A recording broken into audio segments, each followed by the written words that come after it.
Let's continue the class. Okay, यहाँ पे अपन अभी थोड़ा सा डायपोल के बारे में देखते हैं, बेसिकली रिवाइज करते हैं, वैन डर वाल्स फोर्सेस के बारे में रिवाइज करते हैं, we will move on to new concept. ठीक है ना, we have already studied this in chemical bonding, बराबर है, and then we just revise it basically.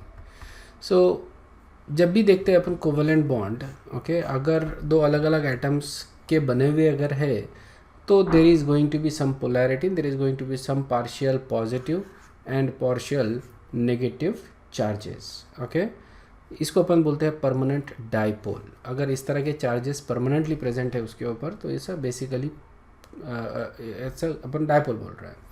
अगर दो से ज़्यादा एलिमेंट अगर है तो उसको अपन मल्टीपोल्स भी बोलते हैं, but we just call it dipoles in general. ठीक है, it doesn't have to call it as multipoles. या so if you think about this is multipole कि there is a delta positive and delta negative charges है, इसको multipole बोलना चाहिए, but we just call them that this molecule actually has a permanent dipole, isn't it?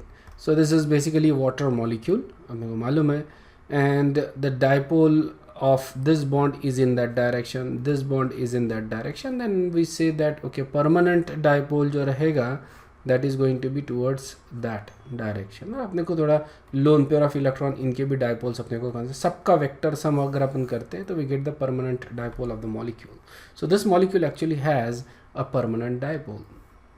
इसके अलावा क्या होता है कि electrons they are also mobile and they can occupy different region in space, they are also moving, remember that. Okay, we don't know exactly how they are moving, but they are moving because you know we see that experimentally.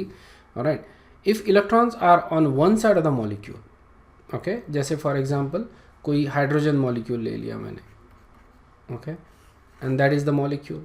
अगर electron एक side में आ जाते हैं, okay, you will get a delta positive charge on one side, so in this case there is, जहाँ पे electron जमा हो रहे हैं वहाँ पे डेल्टा नेगेटिव चार्ज, और जहाँ से इलेक्ट्रॉन मूव हो रहे हैं वहाँ पे delta positive charge.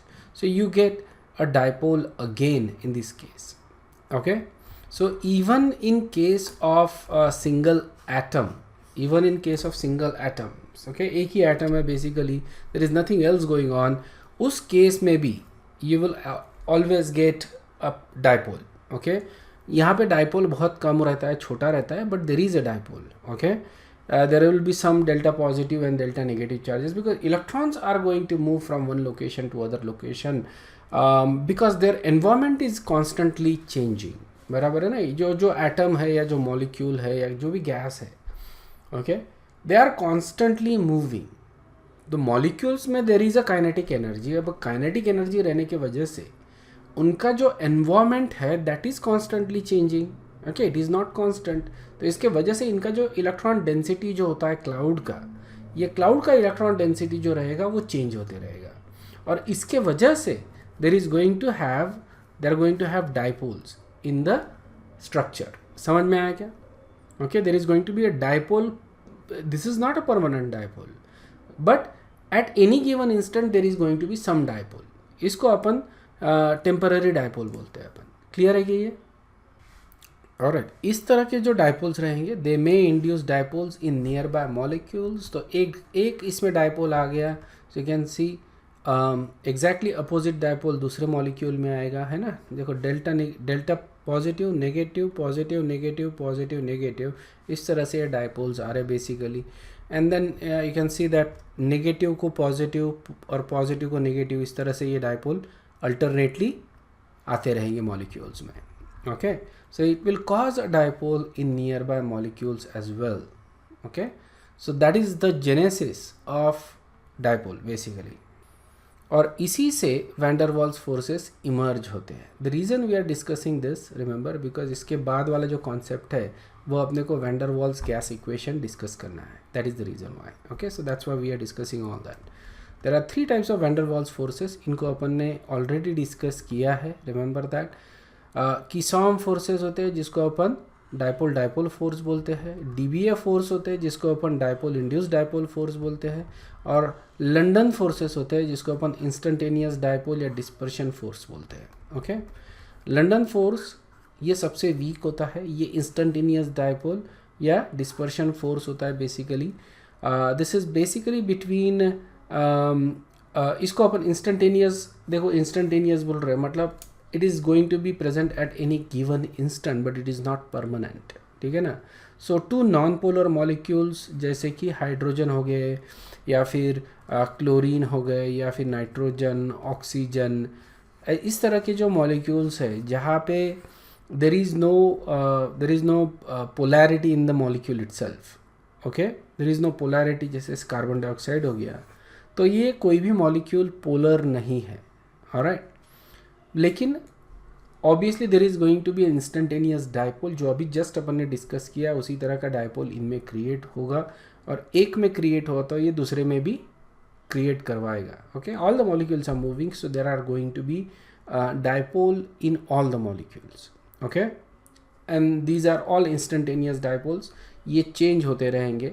Basically the electron cloud is going to be shifting. Basically ये डायनामिक नेचर रहेगा. Okay, when the molecules are moving the electron cloud itself is shifting, और जिसके वजह से partial positive partial negative charges ये भी shift होते रहेंगे. ठीक है, सो सबसे वीक होता है London force. Next is DBA force. Okay, dipole induced dipole. Okay, this is a force between permanent dipole and induced dipole. Okay, मतलब कि जैसे अपन ने यहाँ पे एग्जांपल लेते हैं CO2 इन वाटर, या फिर ऑक्सीजन इन वाटर या नाइट्रोजन इन वाटर. ये गैसेस जो है नॉन पोलर गैसेस है, बट इनकी सॉल्युबिलिटी होती है पानी के अंदर. ठीक है, कार्बन डाइऑक्साइड में there is no dipole, water में there is a permanent dipole. तो वाटर क्या करता है, इसमें डायपोल इंड्यूस करता है, क्योंकि वाटर में तो परमानेंट डायपोल है ना. तो जब कार्बन डाइऑक्साइड इसके कांटेक्ट में आएगा तो ये इसमें परमानेंटली डायपोल इंड्यूस करेगा, और जिसके वजह से कार्बन डाइऑक्साइड इसमें इसकी तरफ अट्रैक्टेड रहेगा, इसी की वजह से ये डिजॉल्व भी रहेगा. और same thing happens with oxygen in water, carbon dioxide nitrogen in water. तो ये सारे गैसेस भी वाटर में थोड़ा थोड़ा डिजॉल्व होते हैं. ओके, सो इसको बोलते हैं DBA फोर्स या dipole induced dipole force. And the third force is dipole dipole force.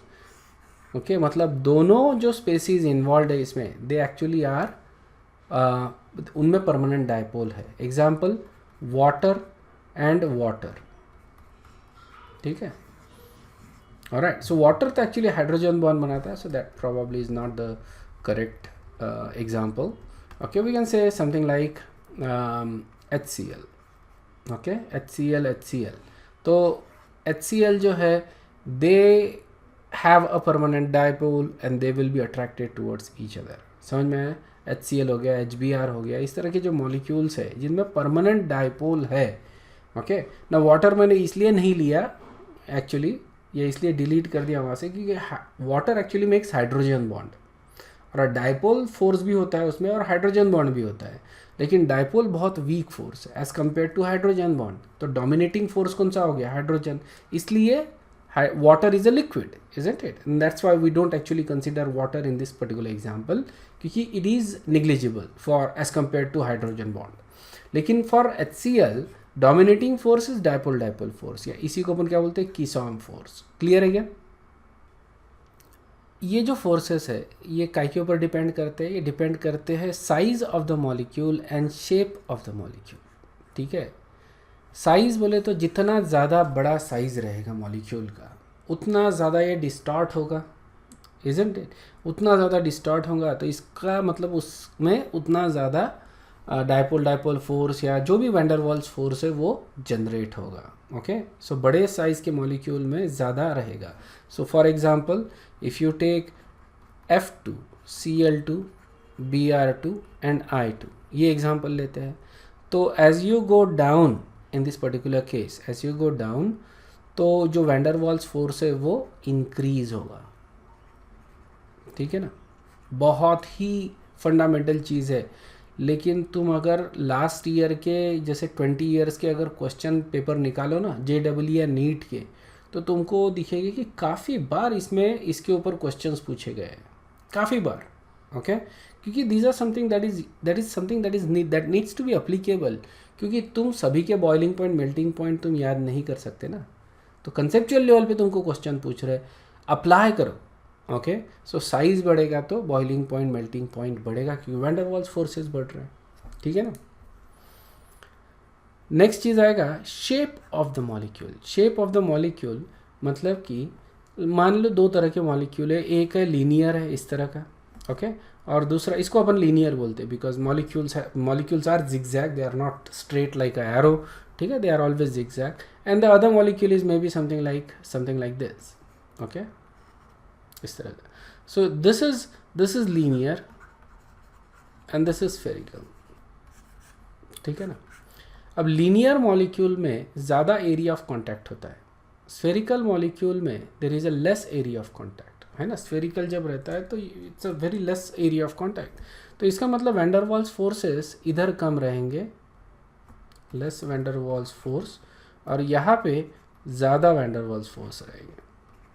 तो बेसिकली शेप के ऊपर डिपेंड, जितना ज़्यादा इलोंगेटेड मॉलिक्यूल है, ओके, जितना ज़्यादा इलोंगेटेड मॉलिक्यूल है, जितना ज़्यादा लीनियर मॉलिक्यूल में अपने को मिलता है, उतना ज़्यादा उसमें वैन डर वाल्स फोर्सेस रहेंगे, उतना ज़्यादा उसका बॉइलिंग पॉइंट रहेगा, ठीक है। बॉइलिंग पॉइंट, मेल्टिंग पॉइंट थोड़ा सा ट्रिकी है, but boiling point upon definitely बोल सकते हैं कि बेसिकली कि उतना ज़्यादा उसमें बॉइलिंग पॉइंट रहेगा। इन जनरल मेल्टिंग पॉइंट भी ज़्यादा होता है, लेकिन that is not a fact, ठीक है ना। ये अब क्योंकि मेल्टिंग पॉइंट लैटिस स्ट्रक्चर के ऊपर भी डिपेंड करता है, और लैटिस स्ट्रक्चर ये सिमेट्री के ऊपर डिपेंड करता है, तो वो अपन डिस्कस नहीं करें, but boiling point upon definitely बोल सकते हैं कि अगर ये दो मॉलिक्यूल्स में कंपेयर करना है तो इसका बॉइलिंग पॉइंट ज़्यादा रहेगा, क्योंकि इसमें वैन डर वाल्स फोर्सेस ज़्यादा है।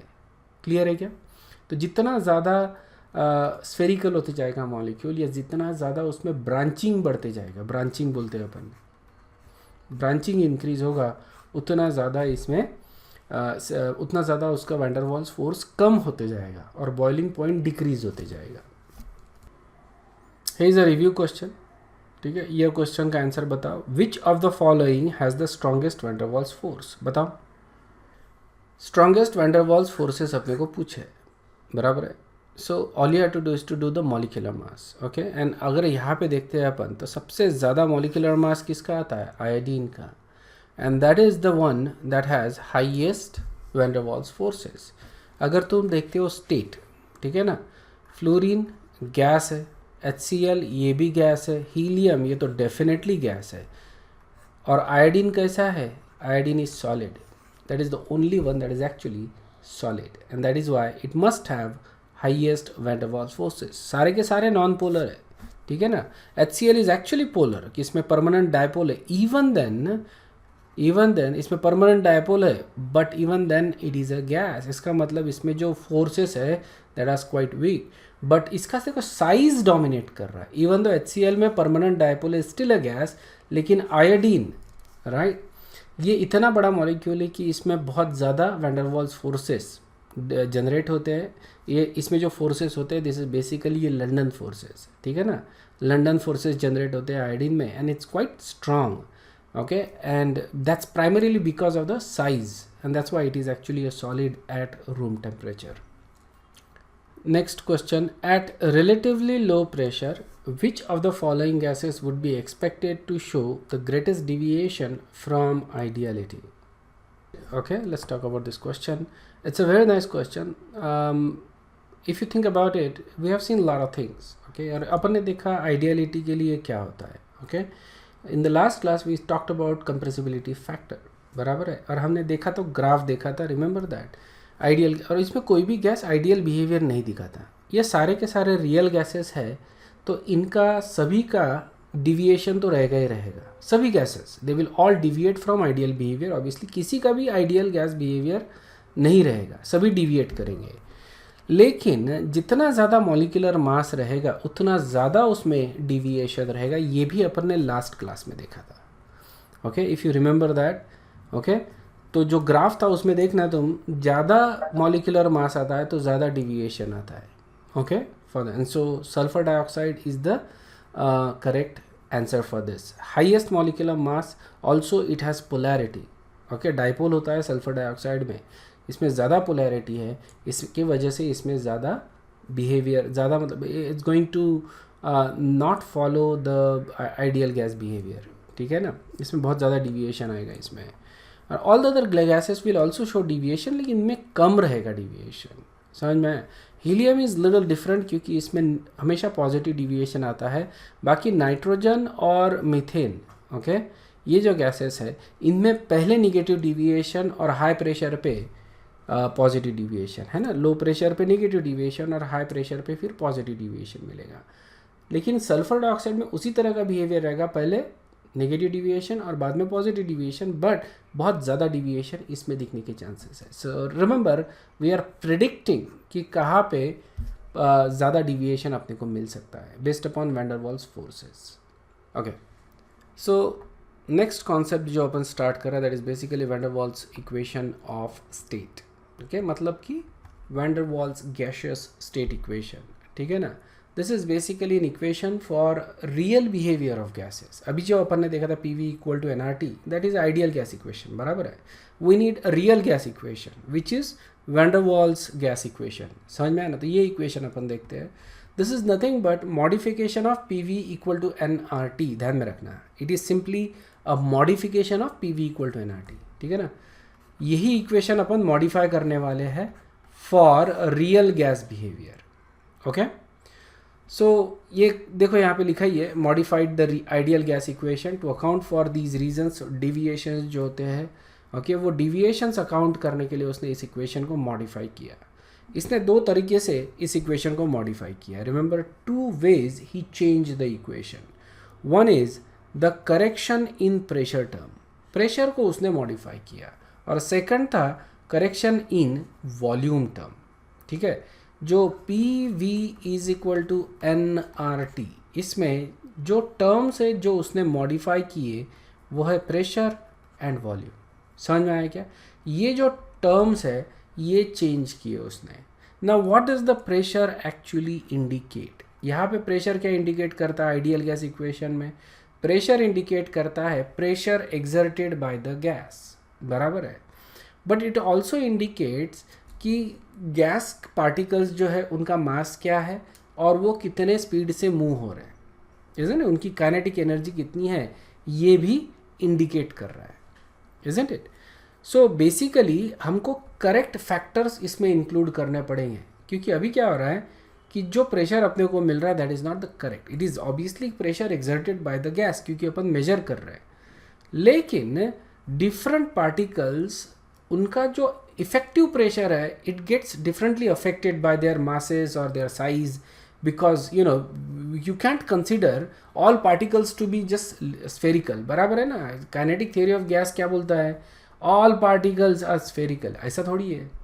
Obviously there are particles which are linear also, okay. कुछ पार्टिकल्स इलोंगेटेड भी रहेंगे, इस तरह से भी रहेंगे। सो डिफरेंट पार्टिकल्स हैं तो ये they will be differently affected by the environment, और इनका जो प्रेशर जो आ रहा है, जो प्रेशर एक्सर्ट कर रहे हैं, that is not going to be same, okay. Obviously अगर मैं जैसे 1 मोल ऑफ ये लेता हूँ, 1 मोल ऑफ ये लेता हूँ, 1 मोल ऑफ ये लेता हूँ, तो क्या मेरे को प्रेशर सेम मिलेगा क्या तीनों केसेस में? नहीं मिलेगा ना, इज़न्ट इट? सारे कंडीशन सेम है, ओके। वॉल्यूम सेम है, टेम्परेचर सेम है। 1 मोल ऑफ गैस पार्टिकल्स ले लिया, मतलब क्या हो गया? टेम्परेचर सेम ले लिया, वॉल्यूम भी मैंने सेम लिया, एन भी मैंने सेम ले लिया, आर तो कांस्टेंट है, तो मेरे को ऑब्वियसली प्रेशर कांस्टेंट मिलना चाहिए कि नहीं मिलना चाहिए तीनों केसेस में? Let's call this 1, 2 and 3 case. क्या तीनों केसेस मेरे को प्रेशर कांस्टेंट मिलेगा क्या? सेम मिलेगा क्या? मिलना चाहिए according to ideal gas equation, लेकिन नहीं मिलेगा, इजंट इट? तो मैं प्रेशर टर्म सिर्फ जो मेरे को प्रेशर दिख रहा है, ओके, जो प्रेशर मेरे को दिख रहा है सिर्फ वो प्रेशर मैं नहीं ले सकता। क्लियर है? So that is one factor. Second factor है वॉल्यूम फैक्टर, ओके। Volume factor, obviously again you can see different gases have different volume, isn't it? Different gases have different volume, different particles have different volume, so they are also occupying different volume, okay. जो volume of the chamber है that is basically that is fine, that if the volume is very high, pressure is very low, तो volume of the container is okay. But if that is not the case, if at high pressure condition में लेते हैं अपन, तो volume of the gas is not negligible, अपने को उसको account करना पड़ेगा। सबका वॉल्यूम अलग अलग है, तो अपने को सबका वॉल्यूम देखना पड़ेगा कि ये गैस का वॉल्यूम कितना है, और वो वॉल्यूम मेरे को सब्सट्रैक्ट करना पड़ेगा टोटल वॉल्यूम में से। समझ में आया ना? तो इस तरह से अपन करेक्शंस लाते हैं ये दो टर्म में, ठीक है। So essentially we cannot use this particular equation for real gas. Van der Waals equation को मैं सिंपली इस तरह से मॉडिफाई कर सकता हूँ। I can say P bar V bar is equal to nRT। ये हो जाएगा मेरा वैन डर वाल्स इक्वेशन। समझ में आया क्या? What is P bar? P bar is corrected pressure, V bar is corrected volume, ठीक है ना, फॉर रियल गैसेस। ये करेक्टेड कर लिया, करेक्शन टर्म ले लिया मैंने इसमें, alright, and then I can use this equation. But what is P bar? P bar is ये क्या है, V बार ये क्या है, ये मेरे को जानना है अभी, ठीक है ना। तो इनकी वैल्यूज अपन देखते हैं। P बार की वैल्यू यहाँ पे रखेंगे, V बार की वैल्यू यहाँ पे रखेंगे, और फिर अपने को जो पूरा इक्वेशन मिलेगा that is going to be van der Waals equation. Okay, तो पहला अपन देख रहे हैं प्रेशर करेक्शन टर्म, ठीक है। ऑब्वियसली P बार लेते हैं अपन, that is the corrected pressure, okay, which is equal to जो प्रेशर मेरे को मीटर पे दिख रहा है वो plus some correction factor, isn't it. कोई तो भी एक करेक्शन फैक्टर मेरे को लाना पड़ेगा, ओके, और ये अपन निकालेंगे। ये तो मैं रीड कर रहा हूँ, ये तो रीडिंग है मेरी, this is the reading.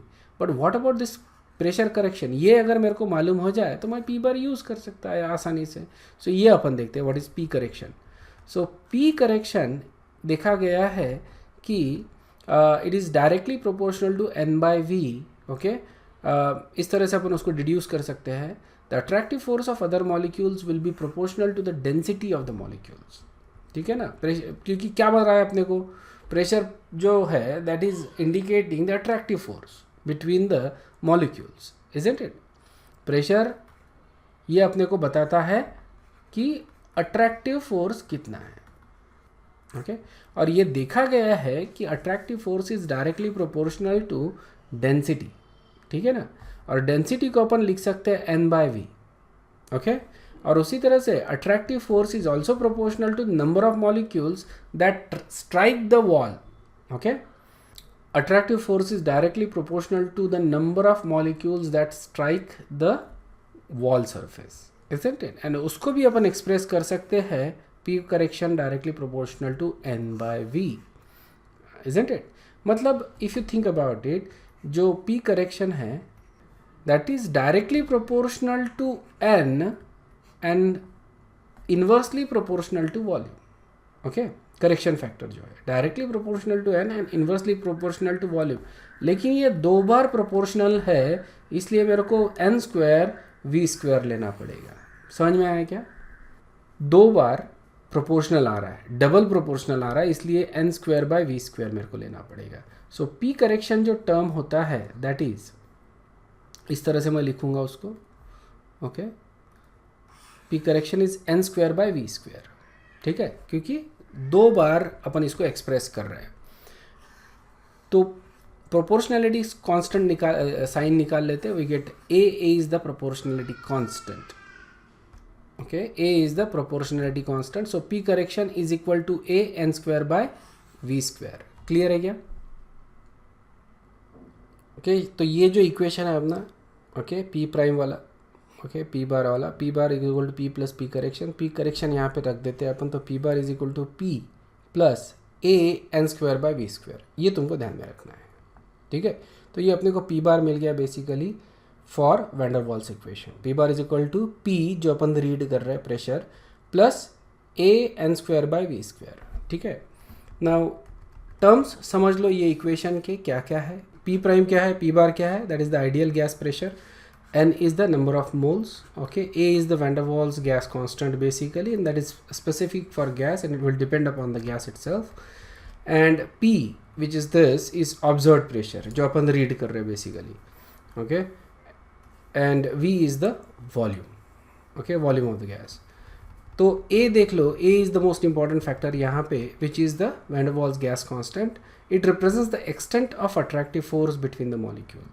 A क्या बता रहा है अपने को? Extent of attractive force. अगर A ज़्यादा है इसका मतलब अट्रैक्टिव फोर्स ज़्यादा है उन मॉलिक्यूल्स में। मतलब वैंडरवाल्स फोर्सेस इसमें ज़्यादा है, ओके और वैंडरवाल्स फोर्सेस ज़्यादा, इसका मतलब there might be a dipole moment in the molecule, it might actually have a bigger size, so and so fourth. तो इसके बारे में, इसके इंटरमॉलिक्यूलर फोर्सेस के बारे में अपने को कौन बता रहा है? A. This is something that you need to remember. जो ये स्टेटमेंट है, a represents the extent of attractive forces between the molecules, a is directly proportional to the attractive force. So P bar is the pressure that it should have, okay, right? इतना होना चाहिए pressure जब अपन calculate करते हैं, लेकिन उतना नहीं होता है। जब अपन एक्सपेरिमेंटली करते हैं तो अपने को प्रेशर इतना मिलेगा, ठीक है। तो अपने को ये प्रेशर अगर लेते हैं अपन कैलकुलेशन में, तो कैलकुलेशन अपना गलत हो रहा है, राइट। तो अपने को क्या करना पड़ेगा, उसमें करेक्शन फैक्टर ऐड करना पड़ेगा। करेक्शन फैक्टर ऐड करेंगे तो जाके अपने को इतना प्रेशर मिलेगा, आइडियल प्रेशर मिलेगा। इसीलिए अपन इसको बोल रहे हैं ideal gas pressure, which is basically if the gas behave ideally, है ना। अगर गैस आइडियली बिहेव करेगा तो मेरे को ये प्रेशर मिलना चाहिए, लेकिन आइडियली इतना नहीं मिलेगा अपने को मिलेगा, this is a real pressure, okay, and this is ideal, ऐसा बोल रहे, ठीक है। तो रियल प्रेशर जो मेरे को मिल रहा है उसमें मेरे को कोई करेक्शन फैक्टर ऐड करना पड़ेगा, so that it becomes equal to ideal pressure, ठीक है। ए के बारे में काफ़ी बार क्वेश्चन पूछे गए हैं एग्जाम्स में। What is the meaning of a? A का मतलब क्या होता है और व्हाट डज इट रिप्रेजेंट? तो ये क्या रिप्रेजेंट कर रहा है? It is representing a attractive force between the molecules, ठीक है। तो will try to understand why this equation is valid, ठीक है। ये समझ लो, अभी इक्वेशन तो देख लिया अपन ने, बट व्हाई अपन यहाँ पे टर्म जो है, ये टर्म ये क्यों ऐड कर रहे हैं, ठीक है, ये देख लो अभी, okay. Before we do that, if A is very low, okay, जैसे कि for example hydrogen and helium H2 and He, the attractive force is very low, okay, ठीक है ना। तो इस तरह के gases are difficult to liquefy, okay, these gases will be very difficult to liquefy. It's very difficult to actually liquefy hydrogen and helium gas. लेकिन अगर A ज़्यादा है, ठीक है, तो इस तरह के गैसेस में तुमको इस तरह के गैसेस तुम आसानी से लिक्विफाई कर सकते हो। कभी कभी क्वेश्चन इस तरह से पूछ लेते हैं, you have bunch of different gases, तो इस गैस में तो इस केस में, ठीक है, जस्ट टेक 2 गैसेस और समथिंग एल्स, ठीक है। ए की वैल्यू अरेंज करो इन इंक्रीजिंग और डिक्रीजिंग ऑर्डर, समझ में आया ना। इस तरह से क्वेश्चन पूछते हैं तो ऑब्वियसली सबसे ज़्यादा के ए की वैल्यू किसकी रहेगी? SO2 की, फिर उसके बाद CH4, फिर उसके बाद हीलियम, और सबसे कम रहेगी हाइड्रोजन की, okay. That is the increasing और decreasing order of a values basically. और लिक्विफैक्शन भी इसी तरह से होगा, सबसे जल्दी लिक्विफाई होगा SO2, उसके बाद CH4, उसके बाद हीलियम और उसके बाद H2, ठीक है। Since A is very low, Z is always greater than 1, okay, for hydrogen. एक देखो क्या बोल रहे हैं अपन, A is very low, it is difficult to liquefy, ठीक है ना। अगर A लो है तो Z हमेशा जो रहेगा that is going to be greater than 1, या और इस वजह से अपने को हमेशा हाइड्रोजन या हीलियम के केस में, remember you always get a positive deviation, okay, that is basically because Z is always less than 1 because A is less than O, ठीक है ना। तो यहाँ पे अपने को पता चलता है कि वो जो लाइन है that is always stays above that ideal gas equation, that's primarily because of the fact कि हाइड्रोजन का A जो है, okay, attractive force that is very low, और इसके वजह से जो लाइन है that always stays above the line of the ideal gas line, and so you see a positive deviation in all situation, ठीक है। It also means that it is difficult to liquefy, okay. Second is volume correction, okay, volume correction. तो volume correction देखेंगे अपन, obviously this is the new volume, okay, this is, you can say, ideal volume, basically ideal gas volume. This is the volume we observe, okay, minus NB, ठीक है। Volume तो obviously it will depend upon the size of the particles, right, and number of particles, size and number, तो ये अपन multiply कर रहे हैं, that is the factor basically, इसमें से अपन सब्सट्रैक्ट कर रहे हैं, ठीक है ना। सो जो अपने को वॉल्यूम मिलेगा उसमें से अपन सब्सट्रैक्ट कर रहे हैं minus n b, again b is some constant, it is a van der Waals gas constant and it is also again gas specific. तो देखो प्रेशर टर्म में अपन जो कांस्टेंट यूज़ कर रहे हैं दैट इज़ ए, और वॉल्यूम टर्म में जो अपन कांस्टेंट यूज़ कर रहे हैं अपन b. Okay, pressure volume a b बड़ा आसानी से ध्यान में रहता है। एन बी जो है ये क्या रिप्रेजेंट कर रहा है, it is the volume that is disallowed for the gas molecules in the chamber. Basically अगर कोई चेम्बर है, ठीक है, और इसमें कोई गैस पार्टिकल्स है, ठीक है ना, ये गैस पार्टिकल्स है। Now what is the volume available for the gas, available volume for the gas, ठीक है ना, ये अपने को निकालना है। तो मैं क्या करूँगा, volume of the chamber, volume of container minus volume of gas, बराबर है ना, इसी तरह से निकालूंगा ना मैं, इजंट इट, यही तो कर रहे हैं अपन, volume of the container minus volume of the gas, isn't it. तो इसको क्या बोल रहे हैं अपन, बी को, ओके, ये n b, right, that is basically nothing but the volume of the gas. This is disallowed volume of the gas. Disallowed volume का मतलब हो गया कि ये वॉल्यूम गैस पार्टिकल्स के लिए अवेलेबल नहीं है। Okay, just think about it, यहाँ पे ये गैस पार्टिकल है, ओके, अब ये गैस पार्टिकल अगर मूव कर रहा है तो ये वॉल्यूम वो ऑक्यूपाई नहीं कर सकता, बाकी का कोई भी वॉल्यूम ऑक्यूपाई कर सकता है, लेकिन जहाँ पे ऑलरेडी अदर गैस पार्टिकल है वो वाला वॉल्यूम वो ऑक्यूपाई नहीं कर सकता, isn't it, isn't it. So this is the volume that is not available for that particular gas particle and that is true for all other gases, बराबर है, isn't it. It is not that simple, but ये अपन simplified version देख रहे हैं। Basically मैं तुमको क्या बता रहा हूँ कि ऑलरेडी जहाँ पे गैस पार्टिकल है वहाँ पे दूसरा गैस पार्टिकल नहीं हो सकता। ओके, इसको अपन बोल रहे हैं disallowed gas molecules, disallowed volume for the gas molecule. Clear है क्या ना? ठीक है, इतना तो समझ में आ गया कि जहाँ पे ऑलरेडी कोई बैठा है वहाँ पे नहीं बैठ सकते, बराबर है। That is the place that is not available for us, है ना, जहाँ पे कोई बैठा है वहाँ पे नहीं बैठ सकते, सेम थिंग जहाँ पे मॉलिक्यूल। लेकिन what is the volume that is disallowed exactly, ठीक है, ये कैलकुलेट करना पड़ेगा। सो यहाँ पे अगर देखते हैं अपन, so that space, okay, that is the space जहाँ पे कोई दूसरा पार्टिकल इतने स्पेस से छोटे में स्पेस पे नहीं आ सकता। So what I was saying is कि that is the volume that is disallowed, ठीक है। तो कैसा निकालेंगे वॉल्यूम, बेसिकली देख लो। सो जो 2r जो रेडियस है, ओके, जो दो मॉलिक्यूल्स कोलाइड हो रहे मान लो, ओके, सो ये जो डिस्टेंस है दोनों के बीच का, इससे नज़दीक कोई भी दो मॉलिक्यूल नहीं आ सकते, is it, that is the radius, that is the minimum distance they can come closer to, okay. So that is the disallowed radius, okay. 2r is the disallowed space for other molecules, okay. ये दो molecules है तो तीसरा molecule इससे नज़दीक नहीं आ सकता, दैट्स व्हाट वी से, okay.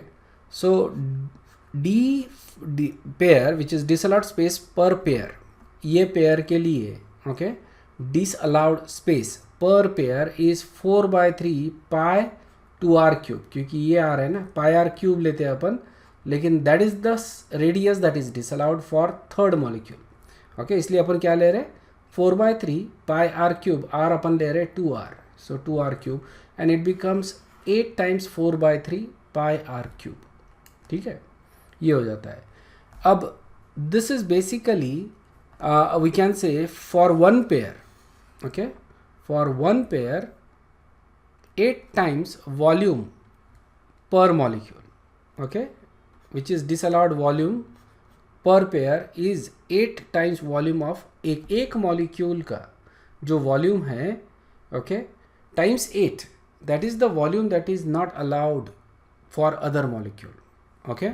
So hence for each molecule, एक मॉलिक्यूल के लिए, अगर पेयर के लिए 8 टाइम्स वॉल्यूम पर मॉलिक्यूल है तो डिसअलाउड वॉल्यूम पर molecule is going to be 4 times volume पर मॉलिक्यूल, ठीक है ना। डिवाइड बाय 2 करना पड़ेगा अपने को एक के लिए, 2 के लिए जो भी है 8 टाइम्स x फॉर 2 मॉलिक्यूल्स, तो for 1 molecule is going to be divided by 2, so you get 4 times volume per molecule. Okay, so that is the disallowed volume per molecule. समझ में आया क्या? This is the volume that is disallowed per molecule. मतलब इससे कम में दूसरा molecule नहीं आ सकता. Okay, so if this is the sphere, okay, this is the sphere, that is the R. Okay और इसका वॉल्यूम v है, तो इसेंशियली दूसरा मॉलिक्यूल जो है, ओके, दूसरा मॉलिक्यूल इससे नज़दीक में नहीं आ सकता, ओके, इससे ज़्यादा नज़दीक नहीं आ सकता, 4 times volume of that basically. So ये जो है this is 4 times volume of that orange sphere. Okay, 4 times volume पर molecule is equal to b times n nought. ठीक है, b times n nought, that is the volume पर molecule. Okay, because b is basically for all the molecules, isn't it? Okay, जो भी है, in cases we just take b as 1 mole. Okay, but it is basically for all the molecules. इसको मैं Avogadro number से divide करता हूँ, तो that is basically for 1 molecule, which is you know is going to give you disallowed volume per molecule. Okay, which is also called calculated as b times n naught. Okay, so that is for 1 molecule. dn निकालना है तो इसको nb से अपन multiply करेंगे, ठीक है ना. so that becomes van der Waals molecules for n number of molecules or n moles of molecules you can calculate, which is van der Waals volume हो गया. okay, that is the correction factor. तो correction factor क्या था अपना, ध्यान में रखना. okay, correction factor क्या था for pressure. okay, pressure is correction factor है. okay, so that is p correction is equal to a n square by v square. okay, that is for n number of molecules or n moles of particles. okay, and volume correction, okay, v correction is equal to NB. Okay, ये 2 correction factor से basically pressure correction and volume correction. Okay, pressure correction upon add करते हैं, volume correction अपन subtract करते हैं. समझ में आया क्या? प्रेशर टर्म्स में से प्रेशर करेक्शन अपन ऐड कर रहे और वॉल्यूम करेक्शन अपन सब्सट्रैक्ट कर रहे हैं. Okay, why do we do that? Okay, why do we add pressure correction term and why do we subtract volume correction term? If you remember last class में अपन ने देखे थे, एक डायग्राम दिखाया था तुमको जिसमें गैस पार्टिकल्स है basically. Okay, so just take some bigger particles. Okay, so इस तरह के कोई गैस पार्टिकल्स है and they are basically randomly moving. Okay, this are randomly moving gas particle. अब हो क्या रहा है, जैसे ये पार्टिकल जो है ये हिट करने जा रहा है वॉल को and that is going to exert the pressure, isn't it? लेकिन हो क्या रहा है, because of the attractive forces between these particles. Okay, nearing particles जो है अट्रैक्टिव फोर्स ये इसको पुल कर रहे हैं, इजंट इट? तो जितना प्रेशर एक्सर्ट होना चाहिए था उतना नहीं होगा, इजंट इट? जो प्रेशर होना चाहिए था that is going to be less because of these attractive forces. okay, and these are basically van der Waals forces, isn't it? तो ज़्यादा van der Waals force है तो ज़्यादा प्रेशर रिडक्शन होगा. ओके, तो अपने को क्या करना है, जो एक्चुअल प्रेशर जो अपने को मिल रहा है उसमें प्रेशर टर्म ऐड करना पड़ेगा to negate that attractive force. ये अट्रैक्टिव फोर्स के वजह से जो प्रेशर डिक्रीज हो रहा है उसको कैंसिल करने के लिए हमको प्रेशर टर्म ऐड करना पड़ेगा. ये समझ में आया क्या? What about the volume term? ठीक है ना, तो वॉल्यूम का टर्म तो अपन आसानी से एक्सप्लेन कर सकते हैं बाय फैक्टर दैट, क्योंकि मैंने अगर सारे वॉल्यूम गैस पार्टिकल्स एक जगह पे कंडेंस कर दिए. ओके, सारे volume. So what I am initially doing is basically I am taking the entire volume.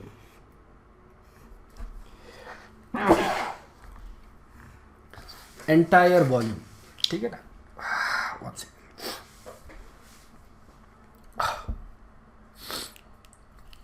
What I'm doing is I'm taking the entire volume, बराबर है।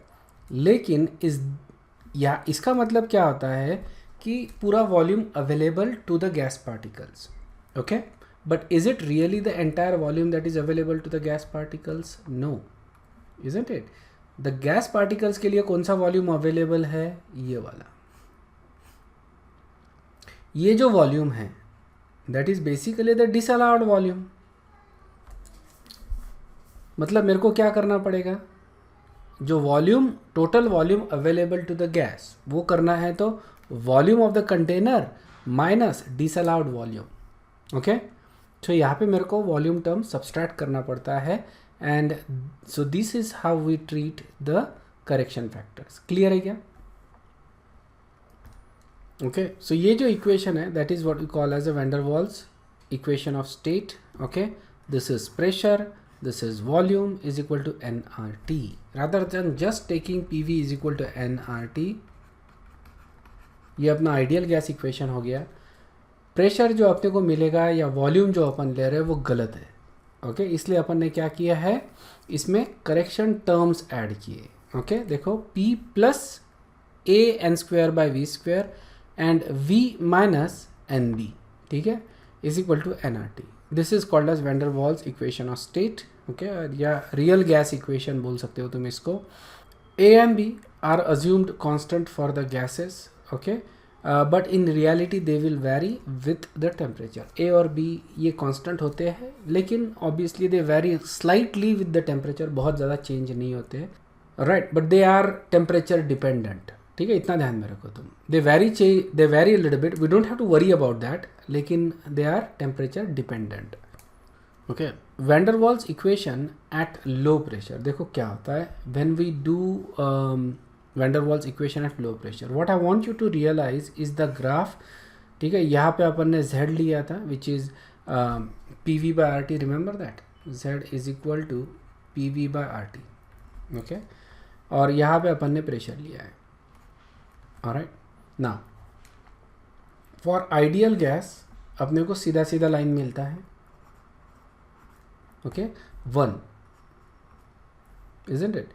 और होता क्या है रियल गैसेस के लिए, रियल गैसेस के लिए there is a negative dip initially and then it becomes that, बराबर है। इस तरह का आपने को ग्राफ मिलता है, ठीक है ना, compressibility factor versus P1, okay. ना what happens at low pressure? Low pressure बोले तो ये वाला कंडीशन की बात कर रहे हैं अपन। यहाँ पे क्या मिल रहा है अपने को, निगेटिव डिविएशन मिल रहा है, इजंट इट। लो प्रेशर बोले तो नेगेटिव डिविएशन, हाई प्रेशर बोले तो पॉजिटिव डिविएशन, ये अपन ने लास्ट इसमें ही देखा था। So at low pressure, okay, volume is very high, ये सुनो, लो प्रेशर है मतलब बहुत ज़्यादा कंप्रेस करेंगे तभी तो अपने को सॉरी लो प्रेशर है मतलब volume is going to be very high. मतलब क्या हो गया कि बहुत ज़्यादा वॉल्यूम अगर है तभी तो प्रेशर लो मिलेगा, isn't it. Volume is very high, अगर वॉल्यूम बहुत ज़्यादा है, ओके, अगर कंटेनर है और उसका वॉल्यूम अगर बहुत ज़्यादा है तो क्या मैं गैस पार्टिकल्स का वॉल्यूम, ये अगर बहुत कम गैस पार्टिकल्स है मान लो तो भी मेरे को लो प्रेशर मिल रहा है, इजंट इट। या बहुत ज़्यादा वॉल्यूम है तो भी मेरे को लो प्रेशर मिल रहा है, और बहुत ज़्यादा वॉल्यूम है तो उसमें गिवन वॉल्यूम में नंबर ऑफ गैस पार्टिकल्स कैसे रहेंगे, बहुत कम। तो क्या मैं ये बोल सकता हूँ वॉल्यूम ऑफ गैस, क्या मैं ये बोल सकता हूँ, बताओ, volume of gas is negligible? क्या बोल सकता हूँ क्या मैं ये? या अगर वॉल्यूम ऑफ द कंटेनर बहुत बड़ा है और बहुत कम गैस पार्टिकल है तो मैं अगर कंप्रेस कर दूंगा इसको तो भी बहुत ज़्यादा कंप्रेशन नहीं होगा ना, बहुत कम कंप्रेशन होगा गैस पार्टिकल्स का, इनका वॉल्यूम कैसा रहेगा, नेग्लिजिबल। तो हम क्या बोल सकते हैं, b can be neglected, okay, बराबर है ना। So b can be neglected, volume बहुत ज़्यादा है as compare to b, b is the volume, right. तो that b can be neglected.